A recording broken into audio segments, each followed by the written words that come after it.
Halo, assalamualaikum warahmatullahi wabarakatuh. Teman-teman sekalian, kita ketemu di channel YouTube Rahmat Petuburan, tempat kita belajar bahasa, jurnalisme, dan kepenulisan. Di kesempatan hari ini, kita akan melanjutkan diskusi sosiolinguistik ya. Topik yang akan kita bahas adalah interferensi dan integrasi. Nah, hari ini kita akan pelajari interferensi itu apa? Apa faktor-faktor yang melatar belakangi kemunculannya, contoh-contohnya di masyarakat, serta bagaimana pengaruhnya terhadap performa kebahasan kita sebagai seorang penutur ya. Itu yang akan kita pelajari pada kesempatan hari ini. Nah, teman-teman, sebelum kita mendiskusikan konsep-konsep itu, mari saya ajak teman-teman untuk melihat beberapa contoh tuturan berikut ini. Jadi, ikan-ikannya dikasih sekolah begitu? Oe naik bis dari Bandung ke Jakarta. Kira-kira turun di mana? Kenapa Akang bayar orang buat bikin tangan dia patah? Saya disuruh teh, Disuruh siapa? Bos Jamal.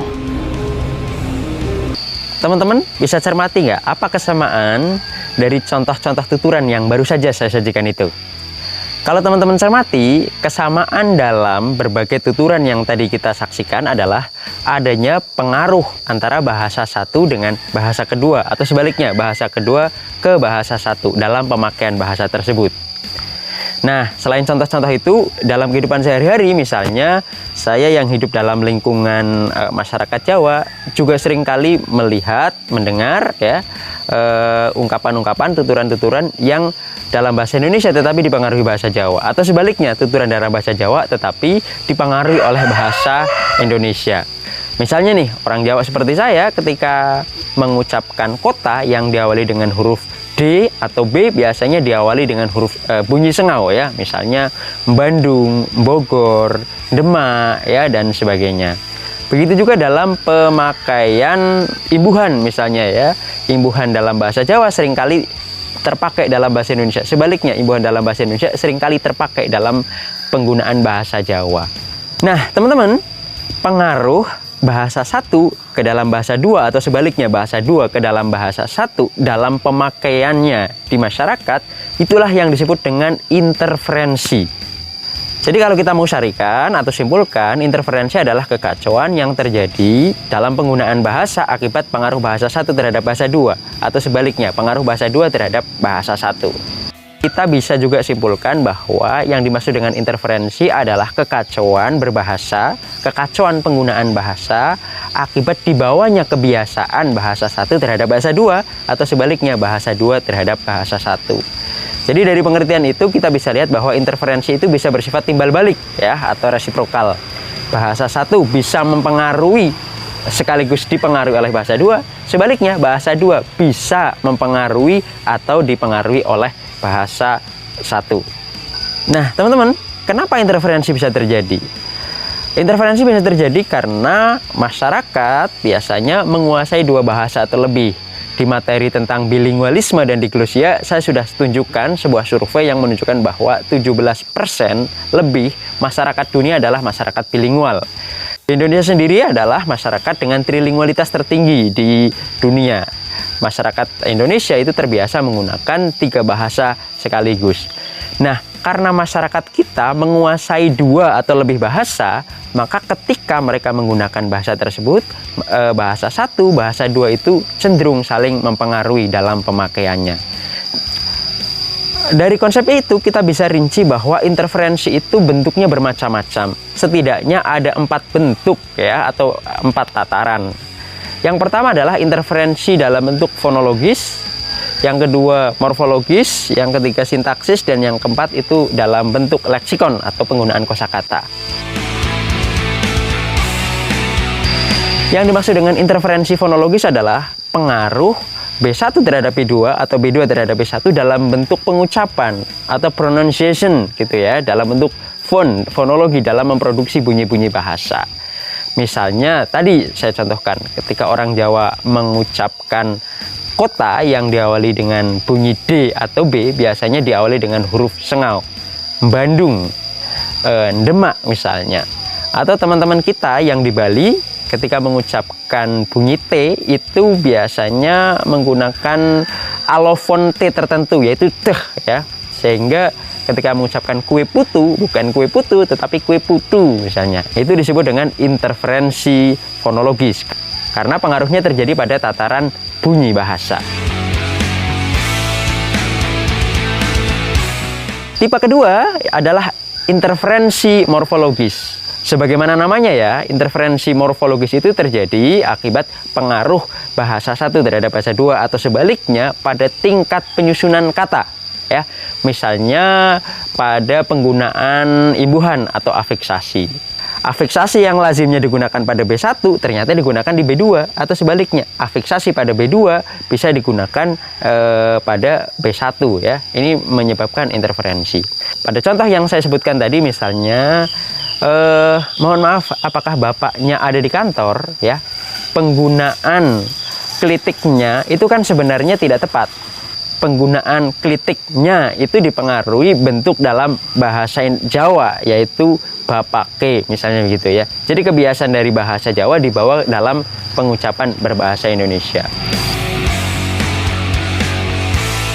Tipe interferensi yang ketiga adalah interferensi sintaksis.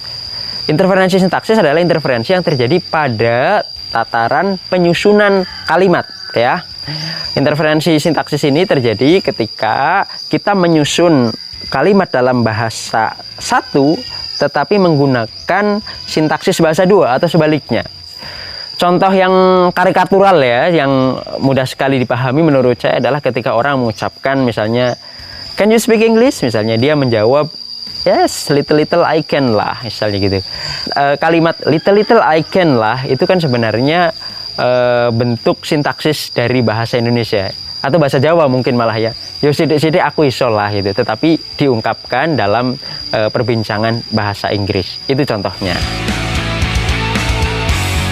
Nah, tipe keempat interferensi adalah interferensi leksikon atau kosakata.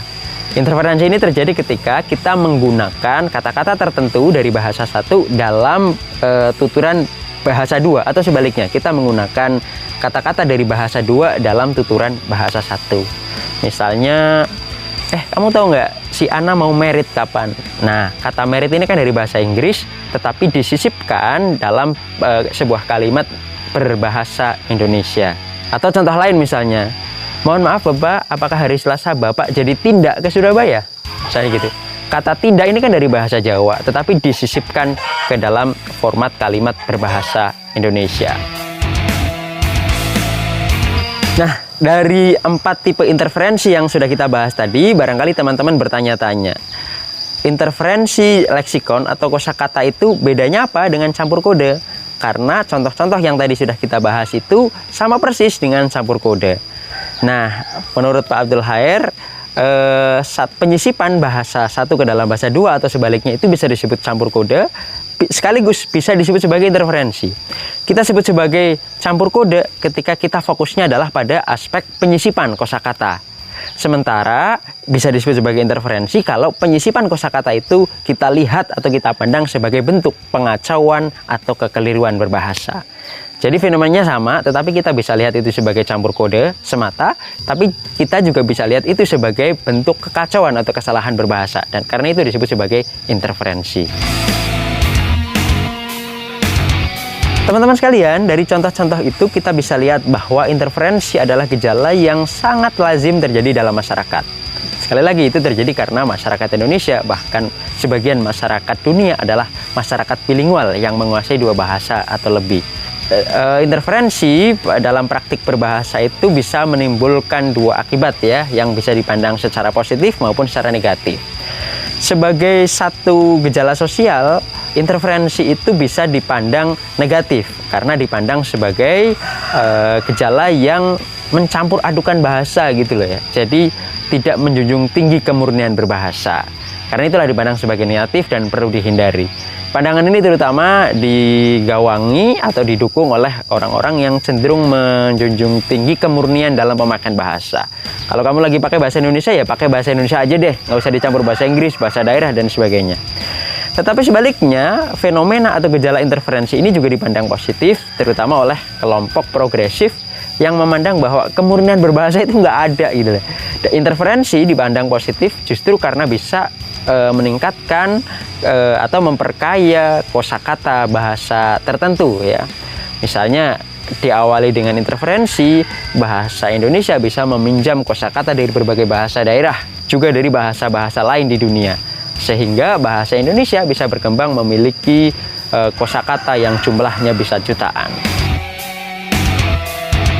Nah, tadi kita sudah bahas bahwa interferensi itu dipandang sebagai pengacauan ya atau kekeliruan berbahasa. Tetapi kekeliruan berbahasa itu kadang-kadang terjadi begitu lama sehingga sesuatu yang dipandang keliru itu justru dipandang biasa oleh masyarakat bahasa bersangkutan. Kata-kata dari bahasa Inggris yang lama sekali dipakai oleh masyarakat Indonesia lama-kelamaan jadi biasa digunakan oleh masyarakat Indonesia. Dan ketika sudah menjadi biasa, kadang-kadang kata-kata dari bahasa Inggris itu baik disadari atau tidak itu sudah menjadi bagian integral dari khasanah bahasa Indonesia itu sendiri. Sebaliknya misalnya awalnya kita menggunakan istilah dari bahasa daerah itu tampaknya sebagai satu kekeliruan atau kekacauan berbahasa. Tetapi istilah itu lama-kelamaan bisa setahun, 2 tahun, atau lintas generasi itu sudah sangat biasa digunakan pada tuturan bahasa Indonesia. Dan karena itu penutur merasa bahwa itu sudah menjadi bagian dari khasanah bahasa Indonesia. Nah, ketika kita menyepakati bahwa unsur-unsur asing yang awalnya itu adalah bentuk kekacauan atau kekeliruan, kok sudah menjadi bagian dari bahasa bersangkutan, itulah yang disebut dengan integrasi. Jadi integrasi adalah bentuk penyatuan unsur-unsur bahasa asing atau bahasa daerah ke dalam satu sistem bahasa. Sehingga unsur-unsur yang awalnya asing itu sudah menjadi bagian dari khasanah kebahasaan bahasa tersebut. Nah, teman-teman sekalian, demikian penjelasan singkat saya tentang gejala interferensi dan integrasi dalam bahasa. Mudah-mudahan diskusi ini bisa memperkaya pemahaman kita terhadap konsep interferensi dan integrasi dan umumnya terhadap konsep-konsep dalam perkuliahan sosiolinguistik. Kita ketemu lagi di kesempatan yang akan datang untuk membahas topik-topik lain yang tidak kalah seru dan menarik. Assalamualaikum warahmatullahi wabarakatuh.